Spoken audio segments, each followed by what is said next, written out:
Assalamualaikum warahmatullahi wabarakatuh. Rekan-rekan sekalian, saat ini kita sedang berada di Kelurahan Hutagodang, Kecamatan Ulu Pungkut, Kabupaten Mandailing, Natal. Sebagaimana kita ketahui, di kecamatan paling ujung Sumatera ini terdapat salah satu bagas godang yang pada saat ini diresmikan kembali oleh Gubernur Sumatera Utara, Edi Rahmayadi.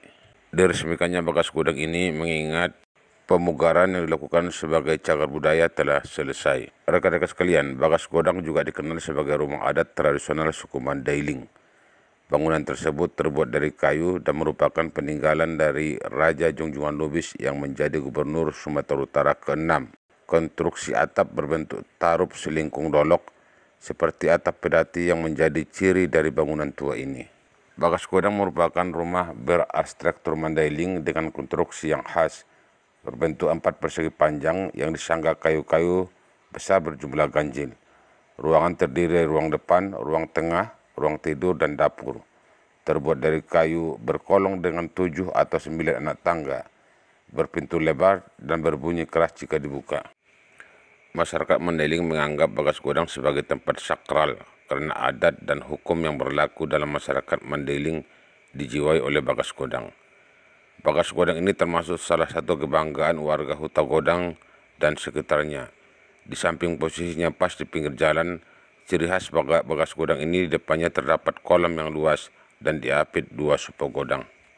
Dilihat dari bangunannya, bagas godang ini tidak beda dengan bagas godang yang lain yang mencerminkan adat dan arsitektur Mandailing.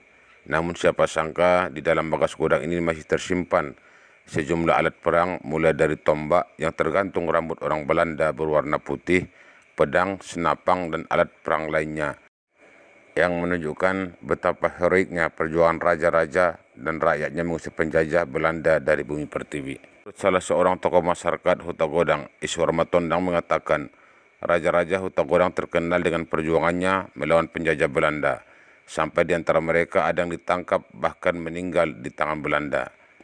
Dikatakannya, Raja Hutagodang pertama bernama Raja Namora Junjungan Lubis hidup sekitar tahun 600-an. Beliau membawahi beberapa daerah mulai dari Hutagodang, Alahan Kae, Simpang Duhu, Abincaran, dan Huta Padang, serta desa-desa lainnya di sekitarnya. Sedangkan raja yang paling terkenal perjuangannya melawan Belanda adalah Regen Raja Gadombang dan Sultan Mangkutur. Salah satu keturunan raja ini yaitu Raja Junjungan Lubis yang sempat diangkat menjadi Gubernur Sumatera Utara yang ke-6. Raja lain yang terkenal kebijaksanaannya adalah Raja Junjungan Lubis, memerintah sekitar tahun 1800-an, atau opung Raja Junjungan Lubis, mantan Gubernur Sumatera Utara. Di zaman raja ini, penanaman kopi Robusta dan Arabica digalakkan di Hutagodang dan sekitarnya. Kebijakan ini membawa kemajuan ekonomi yang luar biasa bagi rakyatnya. Bayangkan saja di Hutagodang ini saja ada gudang kopi, dan kalaupun musim panen jumlahnya paling sedikit 20 ton, kemudian dikirim ke Padang setiap minggunya. Ceritanya, masa ini pedagang dari luar daerah sudah banyak yang datang kemari, sedangkan kondisi jalan saat itu sudah mulus walaupun terbuat dari tanah. Bukan itu saja, sekitar tahun 1800 jalan dari Kota Nopan Hutagodang sudah tembus sampai ke Rau dan Air Bangis, Sumatera Barat.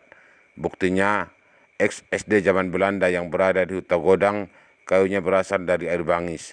Namun karena perlawanan Regen Raja Gadombang, jalan Kota Nopan Hutagodang Air Bangis diwasi Belanda dan akhirnya ditutup. Agar perdagangan ke Bukit Tinggi dan Padang tetap lancar, akhirnya Belanda membuka jalan Kota Nopan Morespongi, terus ke Panti dan Rau. Itulah jalan yang sekarang. Sampai saat ini, jalan Hutagodang Air Bangis tetap ditutup, dan inilah yang dibuka kembali pemerintah Provinsi Sumatera Utara dan Provinsi Sumatera Barat. Dapat juga kita sampaikan, bagas godang Hutagodang ini pernah terbakar sekitar tahun 1918, kemudian dibangun kembali oleh masyarakat melalui musyawarah dan siap tahun 1922. Dari bagas godang ini banyak cerita yang dapat diambil, terutama bagaimana heroiknya raja dan rakyatnya melawan penjajah Belanda. Begitu juga peninggalan bersejarah, mulai dari peralatan perang sampai kepada tulisan-tulisan berbahasa Mandailing dan berbahasa Belanda ada di bagas godang ini. Gudang ini didirikan pada tahun 1918 dan selesai pada 1922 ditempati oleh Raja. Namun demikian, sesuai dengan umur dan takdir, 2 tahun kemarin bungkulannya itu jatuh dalam bahasa Mandailing menyusun ke bagasan, hingga jatuh ke dalam, tidak ada yang jatuh keluar. Itu punya filosofi yang sangat luar biasa sebenarnya. Nah, terusnya karena ini semua masyarakat merasa berduka, dan ini harus sebagai rumah persarimpunan Tondi di masyarakat Nabahat, serta disebut juga sebagai Bagas Godang Persarimpunan Tondi, Bagas Godang Siurancang dalam Magodang. Maka besar harapan kami pada waktu itu meminta kepada Gubernur Sumatera Utara sebagai pemegang tampuk pimpinan Sumatera Utara ini untuk memberikan bantuan. Karena itu Bapak Gubernur Sumatera Utara mengarahkan bantuan ini kepada Bank Sumut sebagai donatur tunggal.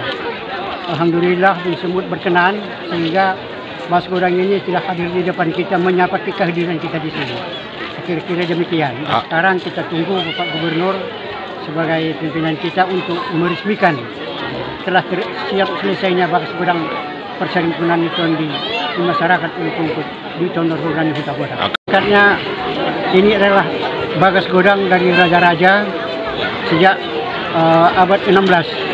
Waktu itu waktu raja-raja ada pemekaran dari kerajaan Menambin masuk ke kampung Huta Dolok, masih di puncak gunung sana, dan terus masuk ke lembah ini untuk memperluas perkampungan.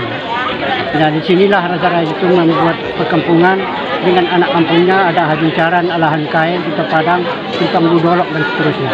Tokoh yang hadir dari Bagas Godang ini mulai dari zaman pra kemerdekaan sampai zaman sekarang ini, yaitu sudah ada di sini yang bersemayam di makam pahlawan, ada yang bersemayam di sini seperti almarhum Raja Junjungan Lubis, Gubernur ke-6 Sumatera Utara, itu disemayamkan di sini.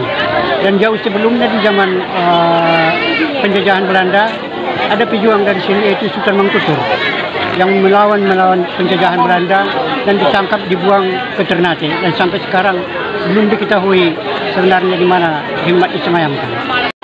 Peran Bagas Godang ini itu dari yang saya sampaikan sebagai persarimpunan Tondi di masyarakat Nabahat, yaitu di sinilah terkumpul harapan semua daripada harapan masyarakat, baik harapan yang tersirat dan yang tersurat. Karena inilah pimpinan di dalam segala hal untuk membangun masyarakat Ulu Pungkut pada waktu itu. Rekan-rekan sekalian, inilah komentar Gubernur Sumatera Utara Edi Rahmayadi terkait dengan keberadaan Bagas Godang ini. Dihilangkan. Orang-orang tua kita dulu sepertinya lebih berprinsip daripada orang-orang sekarang. Ini yang perlu kita evaluasi kita ini. Disiapkan peninggalan ini. Inilah sejarah. Belum lihat barang-barang yang ditinggalkannya. Begitu banyak. Ini kemarin saya kepingin ini lebih dari ini, hanya kebetulan ada prosedur yang harus kita ikuti. Tapi mulai tahun depan sudah mulai dilanjutkan, semua berjalan. Jadi tempat ini adalah jadinya milik rakyat sebenarnya. Jadi nanti ada tempat untuk pernikahan, rakyat nikah di sini, acara-acara pesta di sini. Nanti diatur, ada yang menjaga di sini. Baik, rekan-rekan sekalian, itu yang dapat kita sampaikan dari Kelurahan Huta Godang, Kecamatan Ulu Pungkut, seputar pemugaran cagar budaya Bagas Godang, kemudian diresmikan oleh Gubernur Sumatera Utara Edi Rahmayadi. Mudah-mudahan ke depan seperti harapan Gubernur Sumatera Utara, keberadaan Bagas Godang ini sebagai cagar budaya dapat membuka potensi pariwisata yang ada di Kabupaten Mandailing Natal pada khususnya dan Sumatera Utara pada umumnya.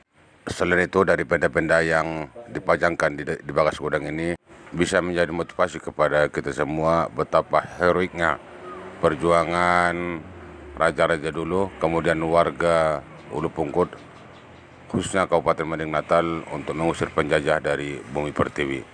Dan peninggalan benda-benda yang terdapat di Bakas Kudang ini bisa menjadikan bukti sejarah kepada masyarakat Mandailing Natal. Demikian, Assalamualaikum warahmatullahi wabarakatuh.